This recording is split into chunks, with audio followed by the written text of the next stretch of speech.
ಇದನ್ನು ನಾನು ಹೇಳೋದಕ್ಕಿಂತ ದಯವಿಟ್ಟು ಈ ಪ್ರಜಾಕೀಯ.in ಅಂತ ಇವಾಗ ಅದರ ವೆಬ್ಸೈಟು ಮತ್ತು ಆ್ಯಪ್ ಆಗು ಬರ್ತದೆ ಐಫೋನಲ್ಲಿ ಆ್ಯಂಡ್ರಾಯ್ಡಲ್ಲಿ. ದಯವಿಟ್ಟು ಒಂದು 10 ನಿಮಿಷ ಟೈಮ್ ಕೊಟ್ಟು ಅದನ್ನು ಟೋಟಲಾಗಿ ನೋಡಿ. ಅವಾಗ ನಿಮಗೆಲ್ಲವೂ ನಿಮಗೆ ಅರ್ಥ ಆಗ್ತದೆ.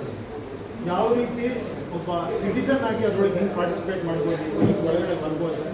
ಆಮೇಲೆ ನಿಮ್ಮ ಏರಿಯಾ ನೀವು ಚೂಸ್ ಮಾಡ್ಕೊಬೋದು. ನೀವು ಒಂದು ಗ್ರಾಮ ಪಂಚಾಯತಿಯಿಂದ ಹಿಡಿದು ಒಂದು ಕಾರ್ಪೊರೇಷನ್ ಎಲೆಕ್ಷನಿಂದ ಹಿಡಿದು ಪ್ರತಿಯೊಂದು ಊರಿಗೂ ಇವನ್ MLA MP ಎಲ್ಲ ಕಾನ್ಸ್ಟಿಟ್ಯೂಷನಿಂದ ಹಿಡಿದು ಪ್ರತಿಯೊಂದು ಕೂಡ ಅದು ಡ್ರಾಪ್ ಡೌನ್ ಆಗುತ್ತೆ. ಅದರಲ್ಲಿ ನೀವು ಚೂಸ್ ಮಾಡಿ ನಿಮ್ಮ ಏರಿಯಾ ಸೆಲೆಕ್ಟ್ ಮಾಡಿ ನಿಮ್ಮ ಇಶ್ಯೂಸ್ನ ರೈಸ್ ಮಾಡ್ಬೋದು. ಆಮೇಲೆ ಅಲ್ಲಿ ನಿಮಗೆ ಯಾರು ಏನೋ ಆಸ್ಪಿರೆಂಟ್ ನಿಂತಿ ಅನ್ನೋದು ಗೊತ್ತಾಗುತ್ತೆ, ಆಕಾಂಕ್ಷಿಗಳು ಯಾರು ಬಂದಿ ಅನ್ನೋದು ಗೊತ್ತಾಗುತ್ತೆ.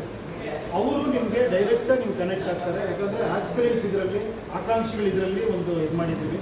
ಅವ್ನು ಆಕಾಂಕ್ಷಿ ಏನು ಮಾಡ್ತಾನೆ, ನಾನು ಈ ಟೈಮಿಂದ ಈ ಟೈಮ್ಗಳಿಗೆ ವಿಡಿಯೋ ಕಾಲ್ ಬರ್ತೀನಿ, ನಿಮ್ಮ ಜೊತೆ ಮಾತಾಡ್ತೀನಿ, ಫೇಸ್ಬುಕ್ ಲೈವ್ ಬರ್ತೀನಿ, ಇನ್ಸ್ಟಾಗ್ರಾಮ್ ಒಂದು ಲೈವ್ ಬರ್ತೀನಿ, ಡೈರೆಕ್ಟಾಗಿ ಮೀಟ್ ಮಾಡ್ತೀನಿ ಒಂದು ಜಾಗದಲ್ಲಿ ಅಂತಂದು ಇನ್ಫಾರ್ಮೇಷನ್ ಕೊಟ್ಟಿರ್ತಾರೆ. ಆ ಟೈಮಲ್ಲಿ ನೀವು ಮೀಟ್ ಮಾಡಿ, ಅಥವಾ ನೀವು ಮೀಟ್ ಮಾಡೋಕ್ಕಾಗಿಲ್ಲ ಮನೇಲಿ ಕೂತ್ಕೊಂಡೇ ಮಾತಾಡ್ಬೋದು, ಮೆಸೇಜ್ ಮಾಡ್ಬೋದು, ಎಲ್ಲವೂ ಇರುತ್ತೆ ನಿಮ್ಮ ಕೈಯಲ್ಲಿ.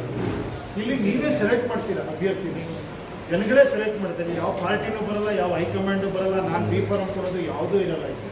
ಇದು ಕಂಪ್ಲೀಟ್ಲಿ ಒಂದು ಟೆಕ್ನಾಲಜಿ ಡ್ರಿವನ್ ಒಂದು ಪಾರ್ಟಿ, ನಿಮ್ಮ ಕೈಲಿರುವಂಥ ಪಾರ್ಟಿ, ಇದು ನಿಮ್ಮ ಪಾರ್ಟಿ.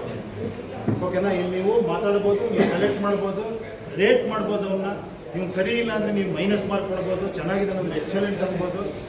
ಅವ್ರನ್ನೇ ಸೆಲೆಕ್ಟ್ ಆದಮೇಲೆ ಎಲೆಕ್ಷನ್ಗೆ ಹೋಗ್ತಾರೆ, ನಿಂತ್ಕೊಳ್ತಾರೆ, ಅಲ್ಲೂ ನೀವು ಸಪೋರ್ಟ್ ಮಾಡ್ತೀರಾ. ಒಂದಷ್ಟು ಜನಕ್ಕೆ ಹೇಳ್ಬೋದು ನೀವು ಇದು ಎಲಿಜಿಬಲ್ ಆಸ್ಪಿರೆಂಟ್ ಅಂತ.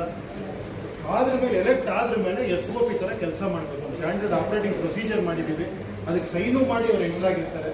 ಅದೇ ಥರ ವರ್ಕ್ ಮಾಡಬೇಕು. ಮಾಡಿಲ್ಲ ಅಂದರೆ ಆ ಟೈಮು ನಾವು ಹೋರಾಟ ಮಾಡಲೇಬೇಕು. ರೈಟ್ ಟು ರೀಕಾಲ್ ಅನ್ನೋದು ಅದನ್ನೇ ಹೇಳ್ತಾರೆ. ಸೊ ಇದು ಈ ಥರ ಒಂದು ಆ್ಯಪ್ ಮಾಡಿದ್ದೀವಿ. ಇಷ್ಟು ಸಂಕ್ಷಿಪ್ತವಾಗಿ ಹೇಳಬೇಕು ಅಂದರೆ ಇದು. Okay sir.